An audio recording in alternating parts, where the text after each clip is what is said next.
Buenas noches, chicos. ¿Cómo andan? Buenas noches. Bueno, está. Ah, y veo un poco más de caras. Veía solamente a Claudia, nada más. Hola. Hola, profe. Buenas noches, doctor. ¿Cómo andan? Bien. Buenas Lindo noches. cursar un viernes a la noche, ¿eh? Divertido. Hacía mucho no me tocaba dar clase los viernes. Y ahora veo por qué siempre me hacía el gil para que no me toque. Los viernes y los lunes son los dos peores días para mí para dar clases. Viernes porque uno ya quiere entrar en fin de semana y lunes porque viene cansado del fin de semana. Así que son los dos peores para mí. Bueno, les pido disculpas que antes de comenzar, que el miércoles no pude estar con ustedes, que tuve que cambiar la fecha, pero bueno, estuve cursando una especialización en Derecho Procesal durante todo el año este que transcurrió y el miércoles terminaba. Y como era la clase final, no sabía cuánto iba a durar y tenía miedo, porque siempre termina a las 7, 7 y media y ni bien termino, engancho esta clase. Y tenía miedo de no terminar y bueno, y no quería dejarlos esperando, así que le pedí al doctor Ferran que me cubra. Prometo que no voy a volver a cambiar la fecha, de ahora en más, siempre los miércoles. Además, pues no me gusta la clase los viernes, así que si no sale nada extraordinario, no me van a volver a dar la cara un viernes. Bueno, ¿cómo vienen con el estudio? Eugenia está así que debe estar medio medio. Pero ahí se sonrió, así que tiene cara de confiada. ¿Vienen bien? Menos averigua Dios y perdona. Buena respuesta, Rosela. Es larga la materia. Es larga, si se fijan, no es difícil, creo que ya se los dije, no es algo complejo de entender, sí, es muy larga. Ah, Y pero bien. Pero vieron que no es algo difícil de entender. De hecho, la clase que vamos a ver hoy, que es si logramos terminar, es el final de la unidad número 14, van a ver que no hay ninguna cosa que sea difícil de comprender. Lo que sí es que el cúmulo de unidades hace que por ahí uno se confunda en plazos, etcétera. Pero no es algo difícil, creo yo, que no es algo difícil de entender. Bueno, ¿completas? ¿Vieron alguna bolilla? ¿Ya terminaron alguna unidad completa, no? ¿Con algún profesor? La 11, que la dio Carlos, que es la de recursos Ah, extraordinarios en la provincia. Esa sí. sí. La 10 no. La de los recursos No, la ordinarios, 10 ¿no? no. No. No, solo vimos el No, no, recurso todavía no. de aclaratoria. Ah, bueno. Yo porque hoy tengo que hacer algún tipo de referencia a apelación, pero bueno, no importa. Veré cómo hago para que se entienda sin haber visto la unidad número 10. Si escuchan ruido de fondo es mi hija, que me la están cuidando, pero por ahí se abre la puerta. Capaz que se las presento. Si llega a abrir la puerta, por ahí se las presento. Si no, no. Vamos a ver. Pero si escuchan ruido de fondo es ella. Es Pili que está de fondo queriendo ver al padre. Bueno, 8:18. Comenzamos, si les parece bien. Habíamos quedado en la clase pasada, habíamos visto los puntos 1 y 2 de la unidad número 14. Lo más importante de lo que vimos, obviamente siempre les digo, todo lo que está en el programa entra, se haya dado o no en clases, o ya a esta altura de la carrera lo saben, sin perjuicio de ello. ¿Se escuchan los gritos de mi hija? Sí. Ahora, si no voy a salir a que la calmen. Sin perjuicio de ello, de los puntos que vimos, lo central que no pueden no saber hasta ahora son las defensas que puede deducir el ejecutado en un proceso de ejecución de sentencia. ¿Qué cuatro únicas defensas puede oponer? Falsedad, eh, ay, no me acuerdo. ¿De qué? Falsedad de la ejecutoria, Bien, ¿qué es la prescripción de la ejecutoria? ejecutoria. Bien, ¿qué sería falsedad de la ejecutoria, Julieta, ya que hablaste? Ajá. Mira, si me decís en el examen me contás solamente el título, difícilmente pase. La ejecutoria es el Cuando título había ejecutorio una que es la sentencia. falsificación o adulteración Claro, en en la la sentencia, sentencia. digamos, que se quiere ejecutar. Exacto. Se habla de falsedad de la ejecutoria o prescripción de la ejecutoria porque es sobre el título ejecutorio en sí, que es la sentencia. Después vamos a ver cuando veamos la unión número 15, que se habla de excepción de falsedad, que eso cuando se habla de excepción de falsedad, Lizy ya no se habla del título de falsedad del título ejecutivo. Bien, por eso cuando se dice falsedad de la ejecutoria o prescripción de la ejecutoria, hoy va a estar difícil la clase, es respecto a la sentencia, es imposible. No escucho ni siquiera, si ustedes hablan no los voy a escuchar, pero escucho todo el criterio de fondo. De falsedad de la ejecutoria o prescripción de la ejecutoria es de la sentencia en sí. A ver, aguárdame un segundo, chicos, perdón.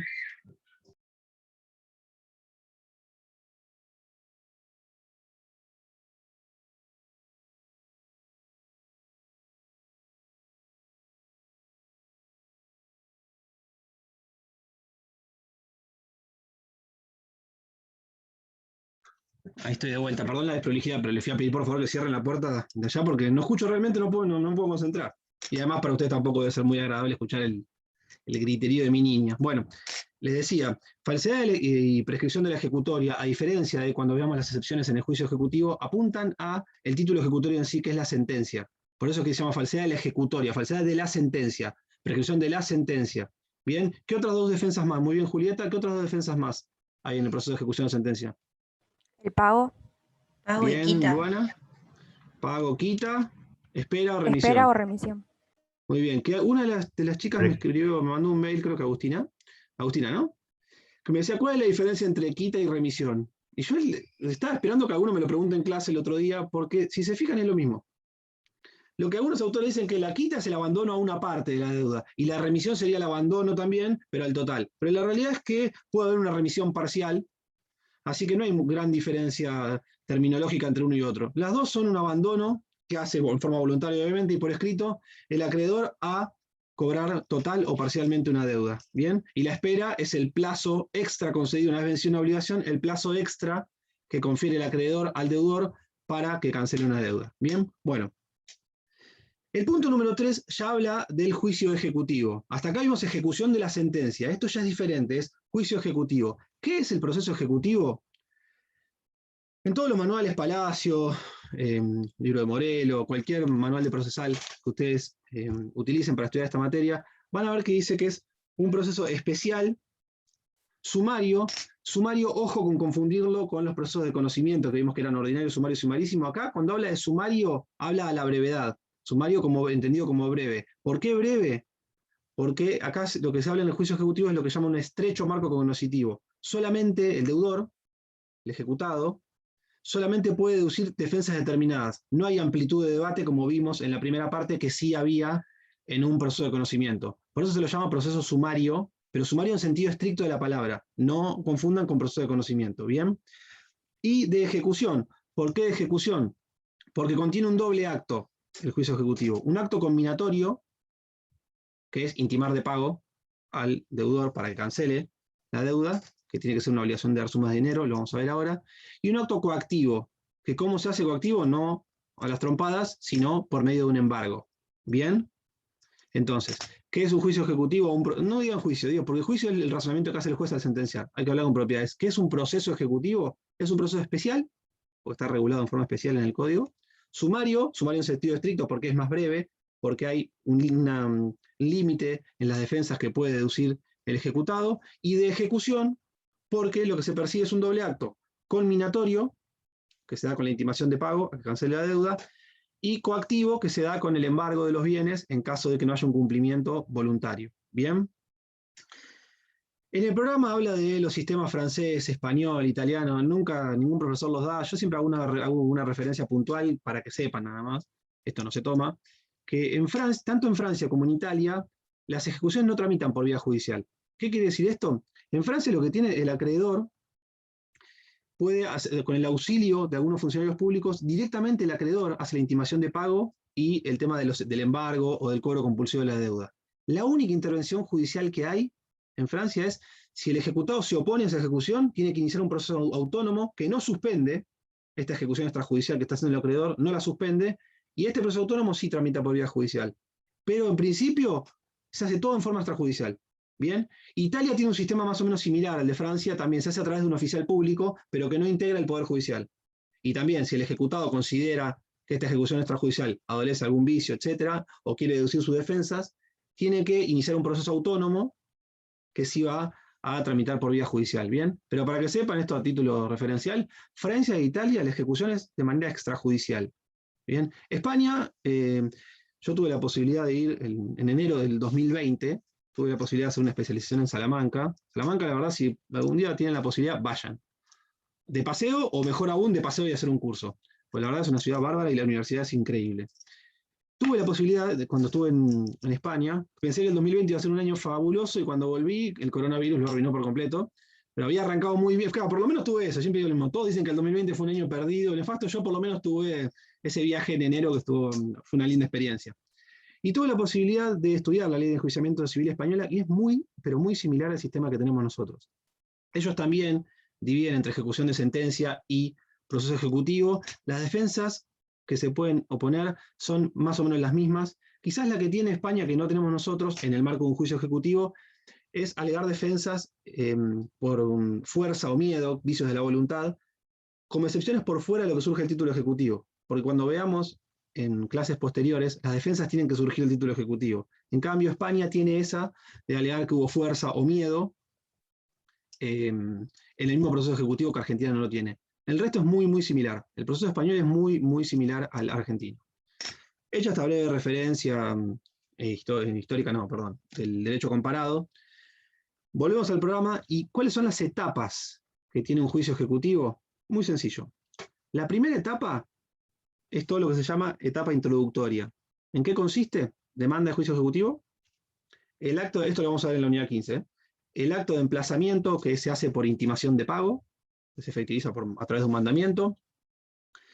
El embargo, si es que se pide, el embargo no es obligatorio en el juicio ejecutivo, sí es obligatorio en la ejecución de sentencia, como lo habíamos visto en la clase pasada. Esa es una de las diferencias entre título ejecutorio y título ejecutivo.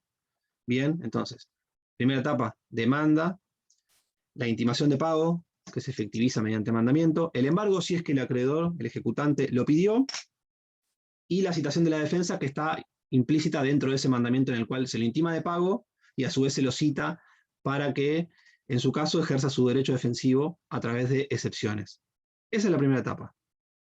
La segunda etapa es la que se llama etapa de la defensa, que comprende la oposición de excepciones por parte del ejecutado, su traslado, esto todo lo vamos a ver más adelante, su traslado y eventual contestación por parte del ejecutante. Acuérdense que en juicio ejecutivo no hablamos más de actor y demandado, sino de ejecutante y ejecutado.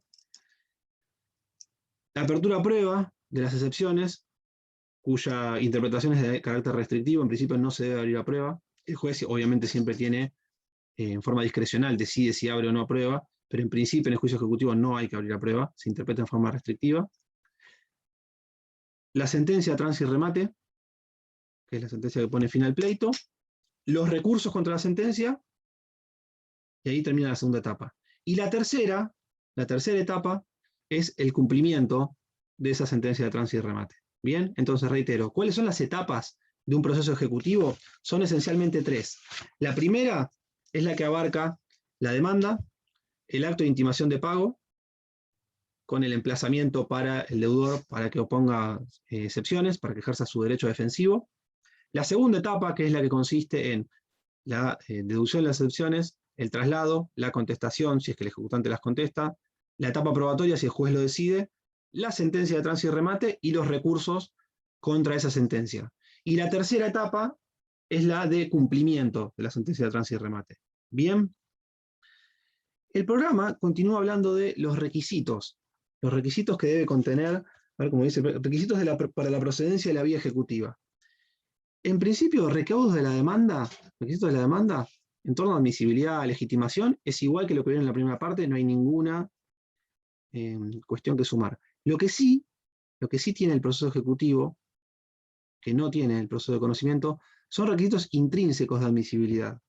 Y esta es pregunta de examen. ¿Cuáles son los requisitos propios de un proceso ejecutivo? Artículo 518 del Código Procesal. Este artículo lo tienen que saber bien, muy bien. ¿Qué es lo que dice el artículo 518 del Código Procesal? Es un poco el que define qué acciones se pueden intentar por vía ejecutiva. Lo que dice es que para que proceda la vía ejecutiva se debe indefectiblemente demandar una obligación de dar sumas de dinero. Es decir, para una obligación de dar cosas no aplica el juicio ejecutivo, es para una obligación de dar sumas de dinero. ¿Bien? Que sea líquida o fácilmente liquidable. La clase pasada vimos lo que era líquida, es cuando determina el monto. Fácilmente liquidable es cuando luego hace una sencilla operación aritmética, se puede establecer el monto. Yo creo que les había dado un ejemplo de unas vacas. ¿Sí? En el título ejecutivo dijera a pagar el valor de 10 vacas de la raza Hereford al valor del mercado de Liniers el día 4 de agosto del 2021. Bien, eso sería fácilmente liquidable. ¿Por qué? Porque es una operación matemática. Lo único que tengo que hacer es ver el día 4 de agosto cuánto estaba el valor de las vacas, multiplicar por 10 y listo. Bien, entonces, ¿cuáles son los recaudos del 518? Obligación de dar sumas de dinero, líquido fácilmente liquidable y exigible. Y exigible. ¿Qué quiere decir exigible? Creo que se los dije en la clase pasada. Así tomo agua. ¿Que debe ser de plazo vencido? Exacto. Exigible quiere decir que en caso de ser sujeta a plazo, debe estar el plazo vencido. ¿Por qué? Pues si el plazo no estuviera vencido, no es exigible. Si yo firmo un pagaré en favor de, creo que fue Daniela la que habló, a favor de Daniela, y ordeno pagarlo el día 4 de agosto. 4 de agosto es mi cumpleaños, por eso que pongo la fecha. A ver si capaz que recibo algún regalo de casualidad. Ya van a haber aprobado todos el segundo parcial, entonces van a estar contentos y por ahí me mandan algo. No les voy a pasar la dirección igual por las dudas, porque capaz me mandan algo malo. Entonces, si dijera que ese pagaré, esa obligación la debo cumplir el día 4 de agosto del 2021, si yo iniciara una demanda ejecutiva mañana, ¿podría iniciarla? No, ¿por qué? Porque esa obligación no es exigible. El juez podría rechazarme en el límite. ¿Por qué? Porque falta uno de los recaudos intrínsecos de admisibilidad de un juicio ejecutivo, ¿cuál es? Que sea, como bien dijo Daniela, de plazo vencido, es decir, que la deuda sea exigible. Entonces, todos los títulos ejecutivos tienen que contener una obligación de dar sumas de dinero líquida o fácilmente liquidable y exigible. Eso grábenselo, perfecto, por favor. A su vez, este mismo artículo 518 habla de lo que llaman obligaciones condicionales, que después vamos a ver que en ese caso, en el caso de las obligaciones condicionales, se tratan de títulos incompletos, después les voy a explicar qué es. Las obligaciones condicionales, para poder ejecutarlas, tienen que demostrarse que está cumplida la condición. Por ejemplo, le voy a pagar a Gonzalo la suma de tanto dinero cuando Carlos Tevez deje de jugar en Boca. ¿Cuándo se cumple? ¿La condición cuál sería? Que Carlos Tevez deje de jugar en Boca, que se retiró hoy a las 6 de la tarde, me quiero morir, soy hincha de Boca.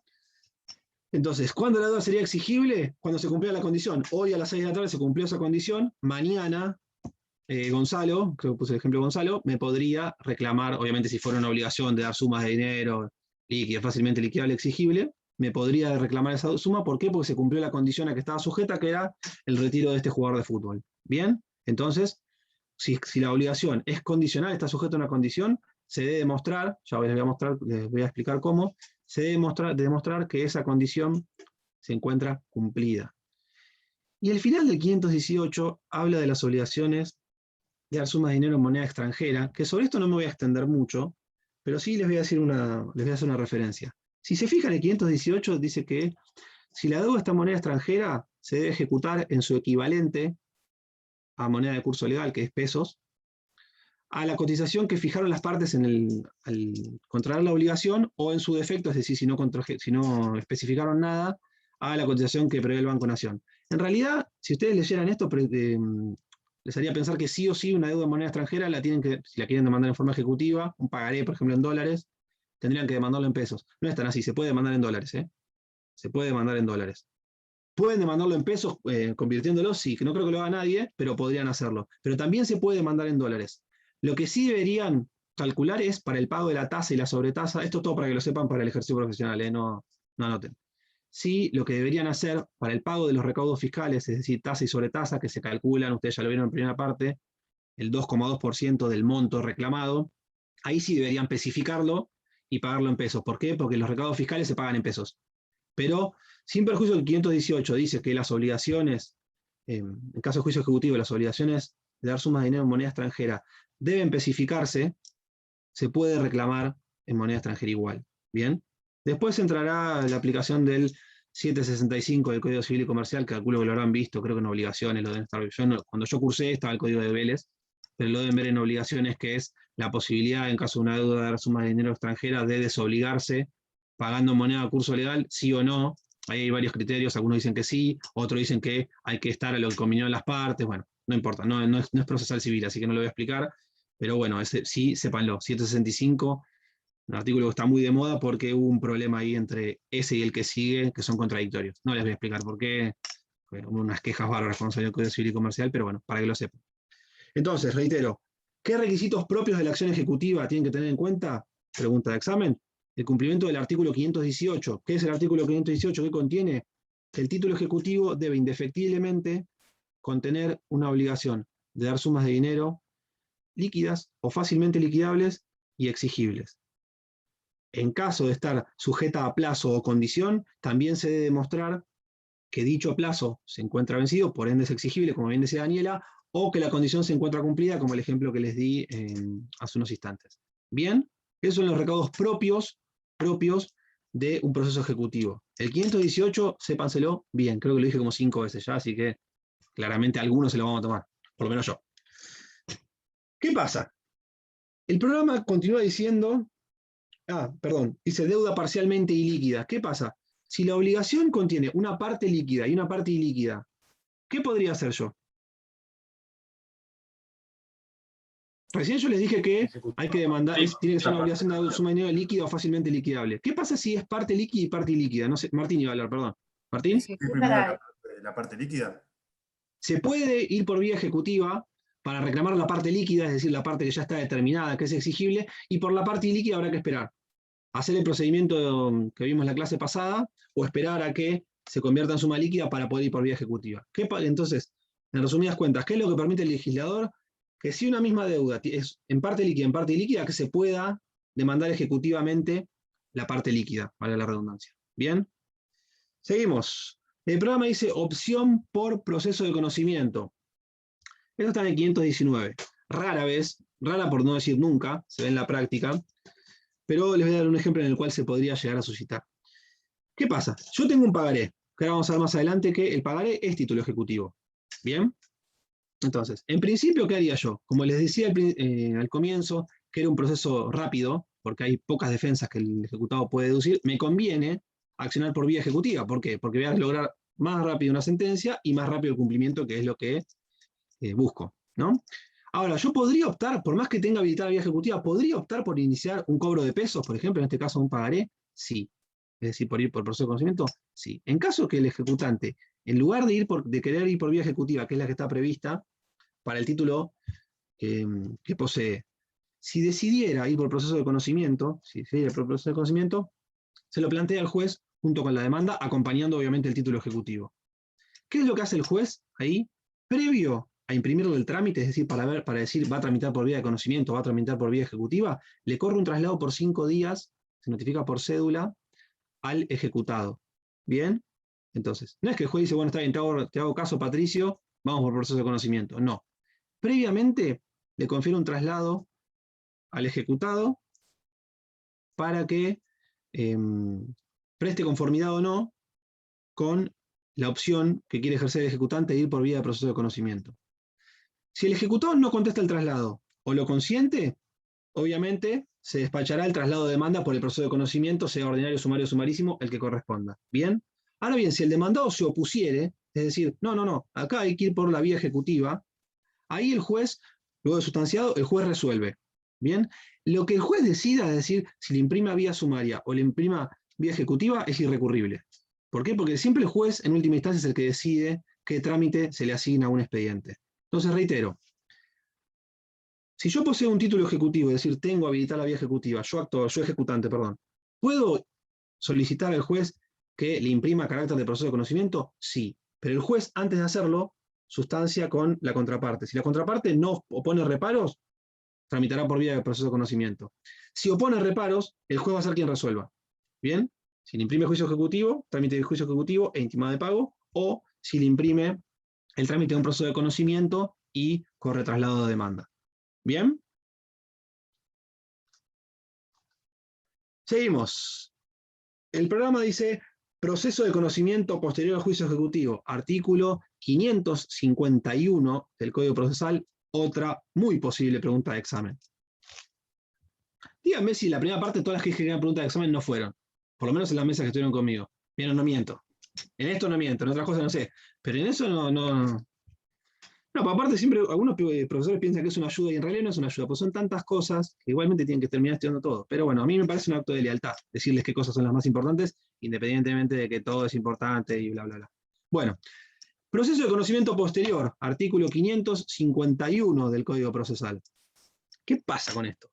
Yo les decía al principio que el proceso ejecutivo tiene lo que se llama estrecho marco cognoscitivo, que quiere decir que solamente se pueden discutir algunas cuestiones y oponer algunas defensas, que las vamos a ver en la clase que viene, que son las excepciones admisibles 542 del Código Procesal. Entonces, ¿qué pasa? Todas las legislaciones provinciales, todas, contemplan la posibilidad de deducir un proceso de conocimiento para garantizar cabalmente mi derecho de defensa en juicio. ¿Por qué? Vos me estás iniciando un juicio ejecutivo por un pagaré. La causa de la obligación no se puede discutir en un pagaré porque no está dentro de las defensas que se permiten. Entonces, si vos no me permitieras a mí discutir la causa, me estaría cercenando mi derecho de defensa en juicio.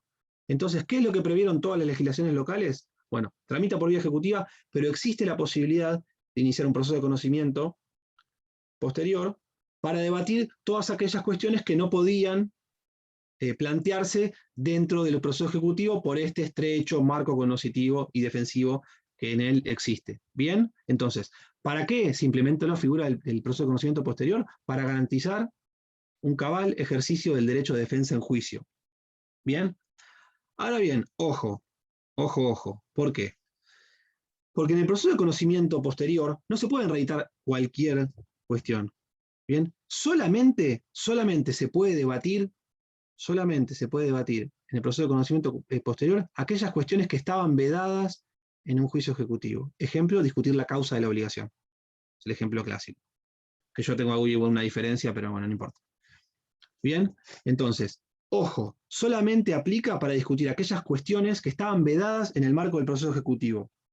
No para hacer un reexamen de lo que ya se debatió en este proceso, ni para cuestionar las interpretaciones que hizo el juez de la ley en este juicio ejecutivo, ni la nulidad o validez del procedimiento. ¿Bien? Es para aquellas cuestiones que no se podían ventilar acá. Lo que se ventiló acá terminó con la sentencia o con los eventuales recursos contra esa sentencia. ¿Bien? Pero es muy importante que sepan eso. No sirve, no se puede utilizar para reeditar toda aquella cuestión que pudo o fue válidamente discutida o debatida en el marco de un proceso ejecutivo. Bien, discutir la causa, dice Romina, claro, para discutir la causa de la obligación sí se puede iniciar el proceso de conocimiento posterior. ¿Por qué? Porque está vedada la discusión causal en el proceso ejecutivo. Yo tengo algunos reparos con eso. Para mí lo que no se puede discutir es la legitimidad de la causa, no la causa en sí. Pero bueno, no importa, a veces es minoría mi pensamiento. Yo, porque si ven el texto del código, cuando vean el 542 y vean la inhabilidad de título, van a ver que dice la legitimidad de la causa, no es la causa. Lo que no se puede discutir, pero bueno, no importa, eso va aparte. Entonces, les reitero, ¿se puede iniciar un proceso de conocimiento posterior? Sí se puede. Tanto ejecutante como ejecutado, cualquiera de los dos, lo va a poder iniciar. Y de acuerdo a quien sea que lo inicie, va a tener que cumplir con una determinada carga. ¿Cuál es? Si se rechazó la demanda en el marco del proceso ejecutivo, el ejecutante, para poder iniciar el proceso de conocimiento posterior, va a tener que pagar las costas del juicio ejecutivo. ¿Bien? Como contrapartida, que quien quisiera iniciar el proceso de conocimiento posterior fuera el ejecutado, se hizo lugar a la demanda en el proceso ejecutivo, y el ejecutado quiere iniciar un proceso de conocimiento posterior, tendrá que abonar el importe de condena. Por importe de condena hay diferencias en la doctrina. La mayoría entiende que lo que tiene que pagar es únicamente el capital. Otros, la minoría, entiende que tiene que pagar capital, intereses y costas, para lo cual deberían practicar una liquidación. Pero en principio ustedes digan, debe pagar el ejecutado para poder iniciar el proceso de conocimiento posterior, debe abonar el importe de condena. ¿Bien? Entonces, vuelvo para atrás. Como el proceso ejecutivo tiene un estrecho marco cognoscitivo defensivo, todas las legislaciones locales prevén la posibilidad de iniciar un proceso de conocimiento posterior. Ahora, ojo, ese proceso de conocimiento posterior es únicamente para garantizar el cabal derecho de defensa en juicio de las partes, pero únicamente para aquellas cuestiones cuya discusión estaba vedada en el proceso ejecutivo. Si se podía plantear en el proceso ejecutivo, por ejemplo, una excepción de pago, y ustedes no lo hicieron, no van a poder después hacerlo en el proceso de conocimiento. Es únicamente para aquellas cuestiones que estaban vedadas en el marco de un proceso ejecutivo. Bien, no sirve, reitero, para reeditar cuestiones planteadas o cuestiones que pudieron ser planteadas, ni tampoco para cuestionar la interpretación de una ley que hizo el juez, la interpretación de las leyes que hizo el juez, ni para cuestionar la validez de ese procedimiento. Bien, para todo ello tienen los recursos dentro del proceso ejecutivo. No lo pueden deducir en el marco del proceso de conocimiento posterior. ¿Estamos? ¿Se entiende? Esta pregunta es de examen, por eso. ¿Para qué sirve el proceso de conocimiento posterior o cuándo se puede deducir un proceso de conocimiento posterior? ¿Y qué es lo que debe cumplir el ejecutante si es el que lo deduce o el ejecutado? El ejecutante, si se rechazó el proceso ejecutivo, la sentencia se hizo lugar a la excepción, es decir, se rechazó la demanda ejecutiva, deberá pagar las costas para poder iniciar el proceso de conocimiento posterior. Y el ejecutado, si se hizo lugar a la demanda ejecutiva, lo que debe pagar es el importe de condena. Algunos entienden que debe ser capital, intereses y gastos o costas, la mayoría entiende que es únicamente capital, para poder iniciar este proceso de conocimiento posterior. Existe también algo que yo no lo pregunto porque siempre se confunde y no me gusta sentir que lo expliqué mal, que lo voy a volver a reeditar cuando hable de juicio ejecutivo, que es lo que se llama fianza.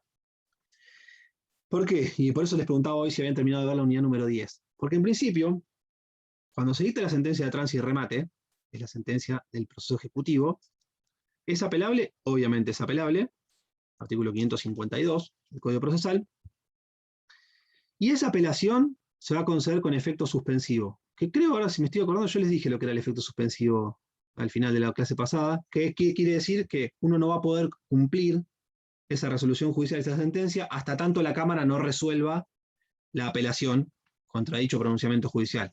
Que la contrapartida del efecto devolutivo o no suspensivo, que quiere decir que la resolución se cumple a pesar de estar en trámite el recurso de apelación.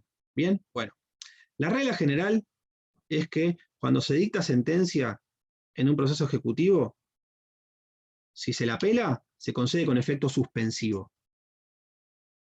Demanda ejecutiva, se oponen excepciones, el juez rechaza y hace lugar a la demanda, mandando llevar adelante la ejecución, así se dice. Viene el ejecutor y apela a la sentencia. Decía recién que esa apelación, debe concederse en principio con efecto suspensivo. Existe un supuesto en el cual el actor puede lograr que se conceda con efecto devolutivo, es decir, que la sentencia se cumple igual, no obstante estar apelada. ¿Cuándo se da esto? Cuando el actor ofrece fianza. La fianza es como si fuera una caución. ¿Para qué es esta caución, esta fianza? Para garantizar que si después el recurso prospera, poder abonar los daños que le cause al ejecutado por ejecutarle, valga la redundancia, igualmente la sentencia. ¿Bien? Entonces, reitero, si la sentencia, trance y remate, el ejecutado la apela, en principio esa apelación se va a conceder con efecto suspensivo. ¿Qué quiere decir? No se va a poder cumplir la sentencia hasta tanto la Cámara no resuelva el recurso. Como contrapartida. Doctor. Sí. ¿Puedo repetir? Nunca lo llegué a escuchar. ¿La sentencia, qué otra palabra dijo? ¿Sentencia de remate o qué palabra? Sí. Perdón, estoy hablando muy rápido, ¿saben? Porque estoy nervioso de que mi hija venga en cualquier momento, por eso es que quiero aprovechar el tiempo de tranquilidad lo más que puedo. La sentencia de proceso ejecutivo se llama sentencia de trance y remate. ¿Bien? ¿Trance? De trance como si fuera estar en trance, ¿vieron? Y remate. Una sentencia de trance y remate. Esa es la sentencia de un proceso ejecutivo. En un proceso de conocimiento hablamos de sentencia definitiva. ¿De acuerdo? Sí. Bueno, cuando hablamos de proceso ejecutivo, de juicio ejecutivo, la sentencia se llama sentencia de trance y remate. ¿Bien? Bien. Entonces, lo que les decía es que en principio, si el ejecutado apela a esa sentencia, la apelación, el recurso de apelación, se va a conceder en cuanto a su forma en relación, ya lo van a ver, y en cuanto al efecto, con efecto suspensivo. ¿Qué quiere decir? Que el ejecutante no va a poder hacer cumplir esa sentencia hasta tanto no esté resuelto el recurso. Pero existe una posibilidad de cambiar el efecto a devolutivo, es decir, que no se suspenda el cumplimiento de la sentencia mientras dure la tramitación del recurso, que es cuando el ejecutante ofrece fianza. ¿Qué fianza? Es, por ejemplo, generalmente es un monto pecuniario, doy embargo la suma X para garantizar que si eventualmente la Cámara hace lugar al recurso de apelación, yo cubrí los daños que le haya causado al ejecutado. Bien, si ofreciera fianza, que después en otra clase les voy a explicar, hay plazo para integrarla, etc. Si ofreciera fianza y el juez obviamente la concediere, en este caso, cuando hay fianza, el ejecutado tiene que dentro de los 30 días, desde que el ejecutante integró la fianza, debe ofrecer el proceso de conocimiento posterior, debe iniciar, el proceso de conocimiento posterior. Bien, si no lo hiciere, la fianza caduca, es decir, se le devuelve. ¿Estamos? Entonces, les reitero, en principio la apelación contra la sentencia de trance y remate, que es la sentencia del proceso ejecutivo, la apelación se concede con efecto suspensivo. Ahora bien, si el ejecutante ofrece fianza, esa apelación se va a conceder con efecto devolutivo.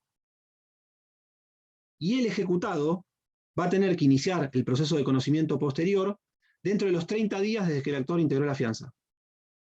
¿Qué pasa si no lo hace dentro de los 30 días? La fianza caduca, es decir, se le devuelve al ejecutante.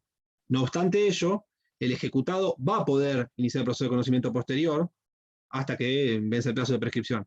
¿Bien? O sea, no es que el ofrecer fianza, el integrar fianza, le impide al ejecutado iniciar un proceso de conocimiento posterior. No, lo que él le obliga es iniciarlo dentro de los 30 días para que se mantenga la fianza. Si lo inicia después de los 30 días, lo puede iniciar válidamente, salvo que esté prescrita la acción, pero la fianza ya se le va a haber sido reintegrada al ejecutante. ¿Se entiende? Si no se entiende, lo repetimos, ¿eh? ¿Sí? Fenomenal. Bueno, creo que es la clase que más nervioso estaba en mi vida, pero no por ustedes ni por mí, sino por las condiciones externas que tengo de la niña ahí detrás. No, igual no se escucha ningún ruido de fondo. No, porque No se escucha ningún ruido de fondo. porque ustedes Por ahí no- se puede hablar más despacio, mejor, por lo menos para mí me parece como mucho contenido muy rápido, Sí. no sé, No, está bien, voy a intentar. No, ¿sabes por qué hablo rápido? Porque tengo miedo, porque en realidad cuando salí, le dije se la lleven lejos y cierren la puerta, pero tengo miedo en cualquier momento regrese el terremoto Bueno, a buscar al padre. Pero no, está bien, no vamos a ir más despacio. Igual hasta ahora, vamos a repaso rápido, fue la definición de proceso ejecutivo, una definición de libro, las etapas, introductoria, la defensiva con la sentencia, trance y remate y los recursos, y la etapa de cumplimiento. Los requisitos propios de la demanda ejecutiva, artículo 518, obligación de dar sumas de dinero, líquido, fácilmente liquidable y exigible, el tema de la obligación condicional, sujeta a condición, perdón, que ya les dije. La opción que tiene el ejecutante de, no obstante, poder iniciar por vía ejecutiva, porque tengo un pagaré, pedirle al juez que se tramite por vía de proceso de conocimiento, artículo 519, en cuyo caso el juez lo que hace es conferir un traslado y luego resuelve. Bien. Ahí ahora, estuviste bien, Claudia, porque estuvo bien, perdón. Perdón que atuteé, porque a mí me acordé del ejemplo que les iba a dar. Nunca se da en la práctica que quien puede deducir una acción ejecutiva opte por la vía de conocimiento. ¿Por qué no? Porque la vía ejecutiva es más rápida. Y aparte hay menos defensas posibles. Entonces, en el 99% de los casos, quien posee un título ejecutivo acciona por vía ejecutiva. ¿Cuándo podría ir por vía de proceso de conocimiento? Yo no vi nunca en la práctica, ¿eh? Pero ¿cuándo podría ser?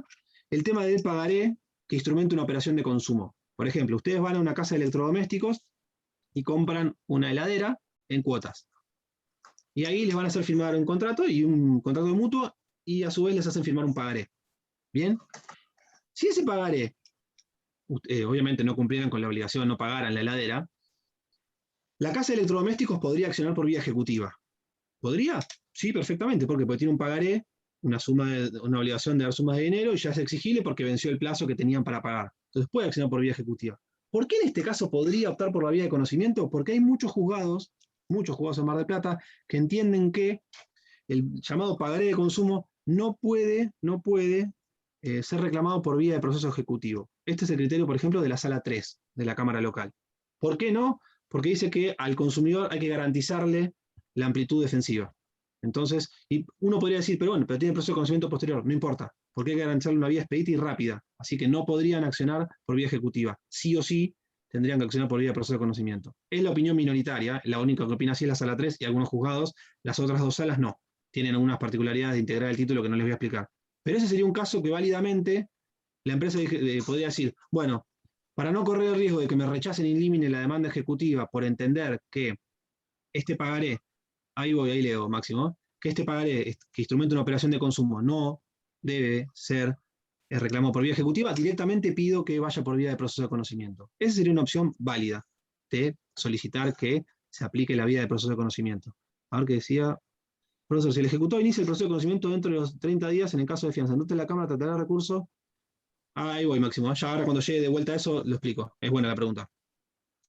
Bueno, entonces, esa era la opción de ir por proceso de conocimiento. ¿Bien? Alguien que, pudiendo optar por la vía ejecutiva, decide iniciar un proceso de conocimiento. El ejemplo, pagaré de consumo, pensando que me van a rechazar la vía ejecutiva, directamente pido que tramite por proceso de conocimiento. El juez corre traslado por 5 días, el ejecutado contesta y el juez resuelve cuál vía aplica. Y esa resolución es irrecurrible. ¿Por qué? Porque el juez es el que determina cómo se tramita un proceso judicial. Si por vía ejecutiva, si por vía de proceso ordinario, sumario o sumarísimo. ¿Bien? Sí. Volvíamos al proceso de conocimiento posterior, que les decía, es el artículo 551 del Código Procesal, que les decía hoy, que todas las legislaciones provinciales, teniendo en cuenta el estrecho marco cognoscitivo y defensivo que tiene un proceso ejecutivo, a fin de garantizar cabalmente el derecho de defensa en juicio, prevé lo que se llama el proceso de conocimiento posterior, para poder debatir, reitero, todas aquellas cuestiones cuyo debate, valga la redundancia, estaba vedado, estaba prohibido en el marco de un proceso ejecutivo. Por ejemplo, discutir la causa de la obligación, como decía Rosela, y como les dije yo que tengo algún reparo, pero bueno, es el ejemplo clásico. Bien, como en un juicio ejecutivo no puedo discutir la causa de la obligación, tendré que ir luego por el proceso de conocimiento posterior y decir que efectivamente Mirna tenía un pagaré mío, pero lo que pícara Mirna no dijo es que ese pagaré instrumentaba una deuda de juego. Las deudas de juego no pueden ser reclamadas por vía judicial. Ahí estoy discutiendo la causa en un proceso de conocimiento posterior. Cuando el juez, obviamente, me haga lugar a la demanda, tirará todo para atrás. ¿Se entiende? Entonces, ¿para qué el legislador instauró el proceso de conocimiento posterior? Para poder discutir, para poder debatir todas aquellas cuestiones que estaban vedadas dentro de este estrecho marco cognoscitivo y defensivo que tiene un proceso ejecutivo. Bien. Lo último que expliqué, hasta hacer este breve repaso, era lo que se llama el tema de la fianza. ¿Por qué? Porque yo les decía que, en principio, para poder iniciar un proceso de conocimiento posterior, debíamos esperar que la sentencia esté firme. Y la sentencia, la apelación contra la sentencia, se concede con efecto devolutivo o no suspensivo, con efecto suspensivo. Ahora bien, si el ejecutante ofrecía fianza, que la fija el juez, y se debe integrar en un plazo de 5 días, eso lo vamos a ver en la clase posterior, si ofrecía e integraba fianza, la apelación contra la sentencia se concedía con efecto devolutivo. ¿Bien? ¿Y qué pasa? Para que se mantenga la fianza, únicamente para mantener la fianza, para que se mantenga la fianza, el ejecutado tiene, que deducir el proceso de conocimiento posterior dentro del plazo de 30 días de integrar la fianza. Si no lo hace, la fianza caduca. ¿Bien? Y ahí Máximo me decía, si el ejecutado inicia el proceso de conocimiento posterior dentro de los 30 días, en el caso de la fianza, entonces la Cámara tratará el recurso mientras tramita el proceso de conocimiento posterior exactamente. Y esto es justamente el principio del efecto devolutivo. No suspende. Sigue adelante la ejecución y sigue adelante la acción de un proceso de conocimiento posterior. ¿Qué pasa? Puede darse que mientras estamos sustanciándolo, resuelva la Cámara. En cuyo caso, si la Cámara confirma la sentencia, trance y remate, obviamente la fianza también se le va a devolver al ejecutante. Porque ¿para qué es la fianza? ¿Por qué se instaura? Para garantizar que, si la apelación revoca la sentencia, se cubran los daños causados al ejecutado. ¿Se entiende? Entonces, reitero, si se integra fianza, si el ejecutante integra fianza, la apelación contra la sentencia de trance y remate se va a conceder con efecto devolutivo. El ejecutado va a tener que 30 días para iniciar el proceso de conocimiento posterior. Si no lo hace, o también si la Cámara resuelve confirmando la sentencia, la fianza se devuelve, caduca. No obstante ello, siempre que esté dentro de los plazos de prescripción, el ejecutado va a poder iniciar un proceso de conocimiento. Lo que no va a tener es la fianza para garantizarse la eventual sentencia favorable. ¿Se entiende? ¿Se entiende o no? Ah, qué caritas, ¿eh? No importa, fianza lo vamos a dar de vuelta, ¿vale? Pues es un tema, ese tema cada vez que lo preguntan, tambalean. Les prometo que cuando veamos los recursos contra la sentencia de trance y remate, lo voy a volver a repetir. Sí, me dice Romina Peretti Mazo. Sí, por ahí es difícil de entender. Creo que cuando veamos la sentencia de juicio ejecutivo y los recursos cómo procede, lo van a entender mejor. Porque en rigor, rara vez se da en la práctica también. Generalmente se espera a que la Cámara se expida sobre la apelación contra la sentencia, pero bueno, podría ser. Por ahora, recuerden, si ofrece fianza, el recurso se concede con efecto devolutivo no suspensivo. Además, cuando lo veamos más adelante, esto ya lo van a haber visto. Desde que integró la fianza, el ejecutado tiene que interponer la demanda de ese proceso de conocimiento posterior dentro de los 30 días. Si no lo hace, la fianza se devuelve, caduca. ¿Bien? Sepan eso por ahora. ¿Estamos? Después, cuando Una pregunta. Sí, Julieta. Sería una excepción porque si mal no entendí, los casos que se conceden efecto devolutivo son taxativos y en el caso Exacto. de que y es un caso taxativo que se conceda con efecto devolutivo en el caso de que ofrezca fianza. Miren, la observación de Julieta es excelente.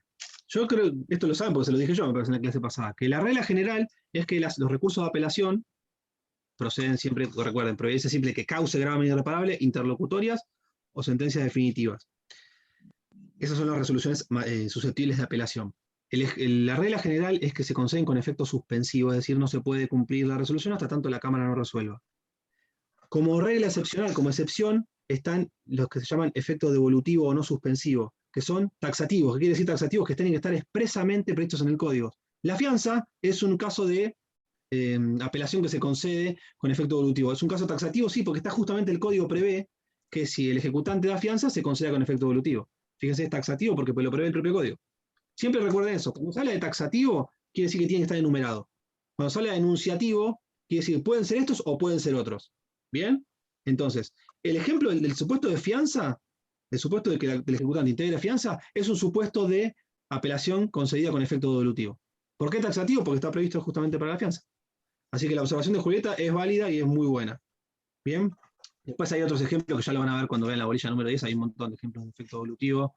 Ya les dije, la que concede el beneficio de litigar sin gastos, o la que concede una cuota alimentaria, etcétera. Que siempre, recuerden, son todas por sentido común, o la que se apela a la medida cautelar, creo que también se los dije. ¿Por qué el legislador previó el efecto no suspensivo devolutivo? Y porque si la cautelar tuviera efecto suspensivo, corren el riesgo que el demandado a quien le embargaron venda el auto, por ejemplo. ¿Por qué la apelación contra una fijación de cuota alimentaria es con efecto devolutivo? Y porque si no, mientras tanto, el alimentado, el niño, no podría comer, no tendría cuota alimentaria. Entonces, ¿por qué el beneficio de litigar sin gastos, la apelación, se concede con efecto devolutivo? Porque si no me estarían obligando a mí, que no tengo dinero, a integrar los gastos. ¿Se entiende? Es todo con sentido común. Y son taxativos, ¿por qué? Porque sí o sí tienen que estar específicamente previstos en el código para esos casos determinados. Ahí me dice Mirna, ¿esa opción del ejecutante ofrecer fianza? Sí, claro. ¿Por qué? Porque la regla general es que si se apela a la sentencia de tránsito y remate, la apelación se concede con efecto suspensivo. Si el ejecutante decide, no, prefiero que esta sentencia se vaya cumpliendo y se siga adelante, va a solicitarle al juez que le fije una fianza. El juez fija la fianza y dentro de los 5, esto lo vamos a ver de vuelta igual, dentro de los 5 días la debo integrar. Cuando la integro, se modifica el efecto del recurso y se concede con efecto devolutivo o no suspensivo. ¿Bien? Seguimos. Al hablar del proceso de conocimiento posterior, tradicionalmente siempre hubo dos posturas. La postura amplia, o tesis amplia, que era la que seguían autores como Hugo Alsina, un procesalista muy conocido, que Alsina decía que como la sentencia de juicio ejecutivo, que es la sentencia de tránsito y remate, hace cosas juzgadas de tipo formal, ¿por qué no es material? Porque puede ser revisada en un proceso de conocimiento posterior. No se discute sobre la sustancia de la obligación del derecho controvertido. Entonces, para Alsina, y para los que postulan la tesis amplia en torno a un proceso de conocimiento posterior, se puede discutir todo. ¿Qué quiere decir todo? Que ustedes pueden discutir las causas, las cuestiones que alegaron en el proceso ejecutivo, que no alegaron en el proceso ejecutivo, que alegaron pero no pudieron probar, que alegaron y probaron en forma defectuosa o negligente, es decir, es amplio. Todas las cuestiones pueden ser, que obviamente comprendan el caso, en análisis, pueden ser redituadas en el proceso de conocimiento posterior. Si ustedes recuerdan lo que le dije hace algunos minutos, se darán cuenta que nuestro ordenamiento procesal no sigue la tesis amplia. ¿Por qué no sigue la tesis amplia? Porque yo les dije que únicamente procede para aquellas cuestiones cuyo tratamiento estaba vedado en el marco del proceso ejecutivo. Por ende, el Código Procesal de Provincia y de Nación adhieren a lo que se llama tesis restrictiva. ¿Qué quiere decir tesis restrictiva? Que únicamente se puede tratar en un proceso de conocimiento posterior aquellas defensas cuyo tratamiento estaba vedado en el marco del proceso ejecutivo. Y reitero, no sirve para reeditar temas que ya fueron objeto de debate o que pudieron haber sido debatidos, no es para que se vuelva a hacer una interpretación, una nueva interpretación de la norma legal aplicada al juicio ejecutivo, no es para cuestionar la nulidad o la validez del procedimiento del juicio ejecutivo, no es para suplir negligencias. ¿Bien? ¿Se entiende? Por eso. Las dos tesis, amplia o restrictiva. Amplia, se puede discutir todo. Lo que ya fue debatido, lo que pudo haber sido debatido y no se hizo porque no quise o porque me olvidé, o lo que no se podía debatir, que claramente eso es procedente. Y la tesis restrictiva como contrapartida es únicamente se va a poder debatir todas aquellas cuestiones cuyo conocimiento estaba vedado en el marco del proceso ejecutivo. No es para suplir negligencias, ni para enmendar errores, yo me olvidé de ofrecer una prueba, o tendría que haber deducido excepción de inhabilidad de título y me olvidé, no importa, si el proceso de conocimiento posterior, no. Es únicamente para las cuestiones que estaban vedadas en el marco de un proceso ejecutivo, ¿bien? Y tampoco para que el juez vuelva a hacer una interpretación legal de la cuestión, ni para que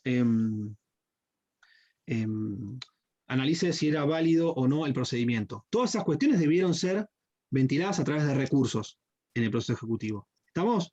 Entonces, recuerden, proceso de conocimiento posterior es el artículo 551. ¿Qué tesis postula nuestro ordenamiento procesal, tanto en provincia como en nación? La tesis, lo que se llama tesis restrictiva.